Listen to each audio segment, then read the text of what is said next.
ATV news मध्ये आपले स्वागत आहे। आपण पाहत आहात आदिवासी न्यूज वार्ता मध्ये परिसरातील क्रीडा, शैक्षणिक, राजकीय व इतरही घडामोडी।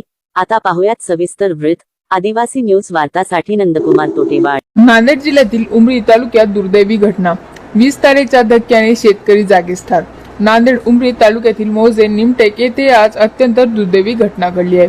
पेरणीची कामे सुरू असताना शेतकरी अस्लम जबा साहब याचा वीज प्रवाह असलेला तणाववाहक विजेचा तारेचा धक्का लागून जागीच मृत्यू झाला। मिळालेल्या प्राथमिक माहितीनुसार MSBच्या कथित दिरंगाई आणि निष्काळजीपणामुळे ही दुर्घटना घडल्याचा आरोप ग्रामस्थांकडून करण्यात येत आहे।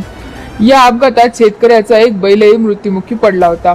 या घटनेमुळे परिसरात शोककळा पसरली असून ग्रामस्थांमध्ये तीव्र संतापाचे वातावरण आहे। संबंधित अधिकाऱ्यावर कारवाई करण्याची आणि मृत शेतकऱ्याच्या कुटुंबाला तातडीक आर्थिक मदत देण्याची मागणी करण्यात येत आहे। या प्रकरणी अधिकृत तपास सुरू असून घटनेबाबतची अधिक माहिती प्रतीक्षेत